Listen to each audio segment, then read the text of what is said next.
Honeybees have become the face of a trending environmental cause known as #SaveTheBees, resulting in a large number of people picking up the hobby of beekeeping. They think that by doing this, they are somehow creating a positive impact on the world. Sadly, the facts behind this trend are anything but positive.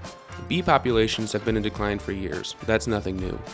What is new and very troublesome is the idea that the honeybee is somehow the only species of the 20,000 species of bee that matter. This misunderstanding of the actual problem by those contributing to the Save the Bee movement are further exacerbating the issue. Let's start with some simple truths. Honeybees are not native to North America. Not being a native bee of North America means they are not best at pollinating soybean, peach, field beans, snap beans, tomato, corn, cotton, peanuts, pecans, canola, and alfalfa, to name a few. Honeybees are also not buzz pollinators, which means they cannot pollinate any flora that requires vibration to release pollen. Honeybees are not bumblebees. They are not carpenter bees, plasterer bees, cuckoo bees, mason bees, leafcutter bees, sweet bees, or mining bees.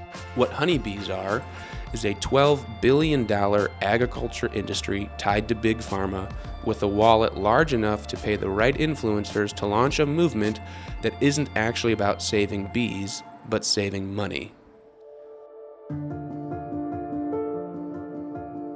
Why? Not only are honeybees successful at pollinating apples, blueberries, broccoli, cranberries, and almonds, but they are also the best at making honey.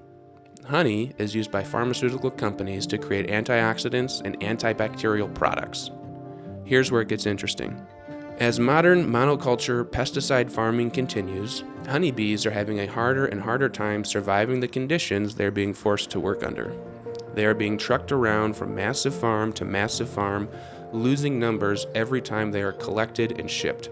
As if losing numbers during the move isn't bad enough, when they finally get to their destination, there's only one food source available to them in the form of a single pesticide-covered crop, which forces honeybees to take drastic measures in finding alternative sources of energy. These alternative sources usually mean whatever local flora outside of the monoculture is around, which means even less food for the native wild bee populations that were already in greater peril than the honeybee.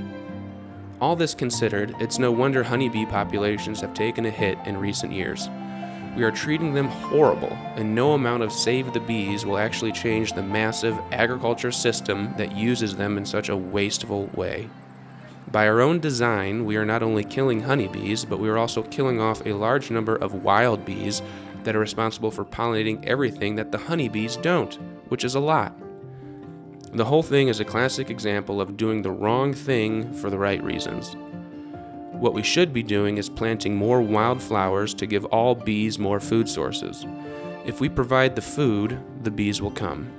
So unless we want to see a future without all of the wonderful flora honeybees don't pollinate, we need to keep flowers, not bees. #BelieveIt.